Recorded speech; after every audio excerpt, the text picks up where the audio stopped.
Hey guys, so today I'm going to be doing a totally different video than anything else I have on my channel, and it's going to be my infertility journey and story. So my husband and I got married in 2011, and I was on birth control for about 2 months after we got married, and then I just didn't like it, and so we started using another form of birth control. So I haven't been on birth control for quite some time now. Fast forward to Christmas of 2015, about a year and a half ago. We were visiting family and talking about having kids, and my husband was just like, they're expensive and this and that, and his cousin's like, there's never a good time. You're never gonna have enough money, you're never gonna have the big enough house, live in the right location, have the right job. Just do it. You can't keep making excuses. So actually that was like the push for him to want to start trying. I had already wanted to start, so I'm glad that she talked to him about it and kind of convinced him. So January of 2016, about a year and a half ago, we actively started trying with no protection. And I have been tracking my period on an app on my phone for like 7 or 8 years. So I was fairly sure of when I ovulated and all that stuff.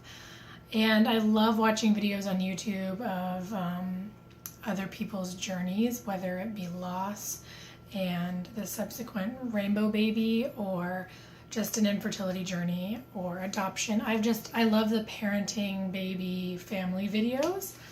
And I've loved those for like 5 years. So this whole trying to get pregnant was nothing that I didn't know about. I knew about ovulation and OPKs and different drugs they prescribe for infertility. So I kind of knew going in that that could happen, but I really did not think we would get to this point.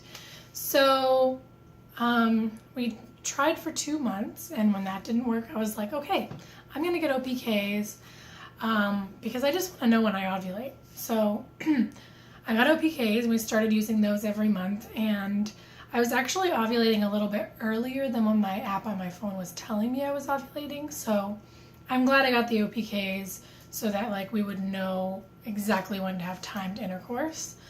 And then we just tried every month until November of 2016.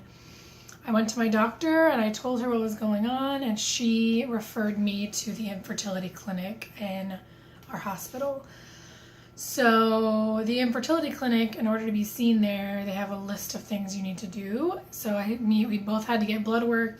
My husband had to get a semen analysis. I had to get an HSG. So all of that took time, especially because my blood work was timed based on my cycle. So I couldn't just go anytime to get blood work done. I had to go like on a certain day.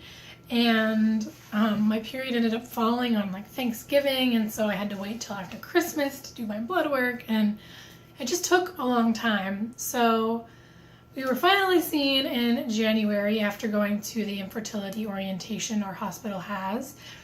And we were seen by, I'm going to call him Dr. P because I don't want to say the name. We were seen by Dr. P, and I really like him still to this day. We saw him like 3 times, I believe, and the first time he said everything looks completely normal except for this one hormone.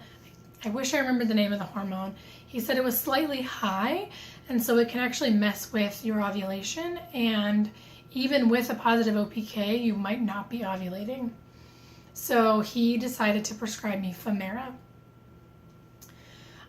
Which, if you don't know, Samira helps women to ovulate who aren't ovulating.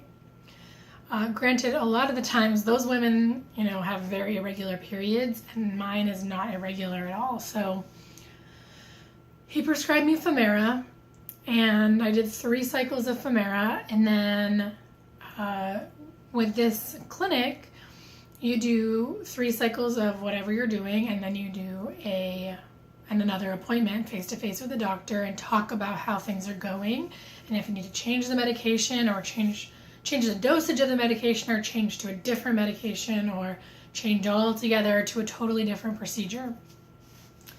So about 2 weeks ago, I went in for another checkup, and I was seen by Dr. T. Dr. T, I'm kind of surprised he said this, was like, Dr. P completely wasted your time. You should have started on doing an IUI back in January. There's nothing wrong with you. You are ovulating. Samira will not, it's like a placebo whenever you're ovulating. It doesn't harm you, but it doesn't help you out at all. So I was kind of shocked. I thought it was kind of gutsy for him to say that another doctor he works with was wrong like that. But at the same time, for me and my husband, we were like, thank you so much for being straight to the point, like no BS, completely just wonderful about the whole thing.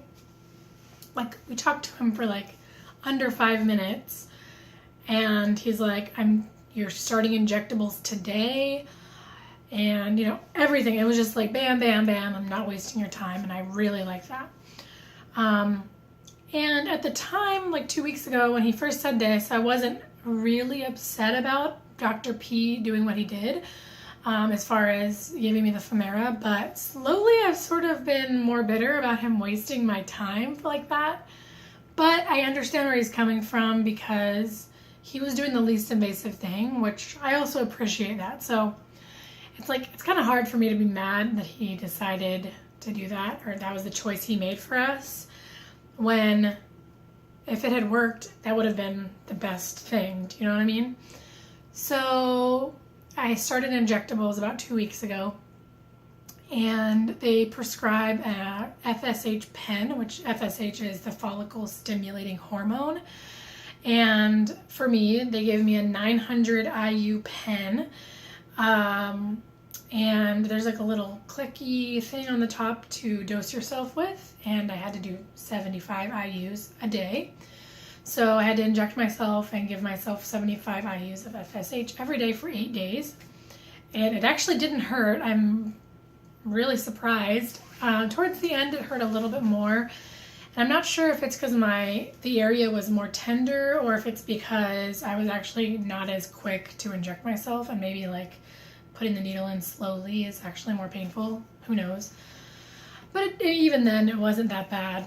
I was kind of used to it. And then in those 8 days that I was doing the FSH, I had 2 ultrasounds, and they go in and they check your follicles and see that they're growing the way they're supposed to be, so that you can do a trigger shot. So the 8th day, I did the FSH as I had been doing, and then a few hours later, I did a trigger shot at 9:30 at night. And the trigger shot, if I'm not mistaken, is estrogen. I'm pretty sure, I'm not 100%, but a trigger shot's estrogen or estrogen based, and it triggers your body to release the egg. So it's like triggering ovulation. So for my doctor and what they told me to do, I did the trigger shot about 36 hours before my IUI, which was the trigger shot was a Saturday night, and my IUI was a Monday morning. So my husband and I went into the lab, and he gave them his semen, and they separate the sperm from the actual liquid of the semen, and then with the sperm that they have, they only use the highest quality of sperm and mix that up with another type of fluid, and they put it in a little test tube, and that is what they use for the IUI. So the liquid itself with the sperm in it is only like a quarter of a teaspoon. It was so small, and I knew it was going to be small, but like knowing it and seeing it were two different things for me. So that took like 20 or 30 minutes for them to do that at the lab. They had to, put it in the centrifuge and spin it and do everything they're supposed to do. And then I had to keep it on my body, like in my bra specifically, to keep it at body temperature. And then we took that to our hospital where they did the IUI. And this was the third doctor, which I had never met before. And I've had an HSG, which is an x-ray of your uterus. I've also had a saline sonogram where they put saline into your uterus and do a, and then do ultrasound. So I've had both of those where they're putting a catheter through your cervix and, putting liquid up there. And both of those hurt way more than the IUI did. The IUI was just like a pap smear, with maybe a little bit more cramping than that. So, so I had the IUI, and now I'm in my 2-week wait for my very first IUI. My husband and I are cautiously optimistic, and I'm trying to keep busy and focus on other exciting things in my life that are going on and not focus on being pregnant, because time will just drag on if I do that, and I don't want that to happen. So I'm not necessarily super duper positive about this working because the chances are really low. I feel like I'm being realistic, and it's normal, I think, and in the infertility world to feel this way, because I don't want to get my hopes up to be really, really disappointed. So I don't know. I don't really feel any symptoms. Granted, I'm taking progesterone right now, and progesterone can actually make your body mimic the signs of pregnancy. So what I am feeling could just be the progesterone and not necessarily that I'm pregnant, which is kind of frustrating. But anyway, I'm excited. I'm happy we're actually doing something. Granted, again, it's a little more invasive. But yeah, I worry that if IUIs don't work and I have to do 3+ cycles of IUIs, I wonder if we're even going to do IVF or not. I don't know. I kind of would like to do more tests to see if I can get pregnant naturally, or get pregnant without IUI, or get pregnant without IVF before we spend all of that money on IVF. But we will cross that bridge if we come to it, and hopefully we do not come to that bridge. Hopefully the IUIs work. And granted, IUIs, your success rate goes up as you progress. So like month 2, you have a higher success rate, and then month 3, you have a higher success rate than even month 2. So yeah, we're just cautiously optimistic in this 2-week waiting period, and I hope it works out. At this point, I almost feel like pregnancy is a myth because it's like so far out of reach in my mind. But we will see what happens. So, thank you guys so much for watching, and eventually I'm going to do pregnancy updates, unless something goes terribly wrong and I can't get pregnant, but eventually I will. But for now, I think these update videos are going to be behind real time, because I don't want to post anything that my family doesn't know about, and especially like a pregnancy announcement or something.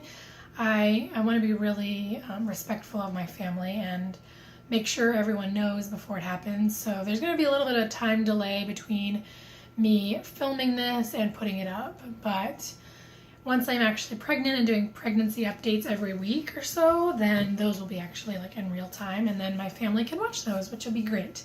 So I hope you guys found this helpful. I don't know if you enjoyed it. It's kind of not a normal video for me to film, but I really, really want to have this to look back on, and maybe I'll be able to see how far I've come. We'll see. Future baby, if you're watching this, you are so loved and so wanted, and I love you. Thank you guys so much for watching, and I'll talk to you later. Bye.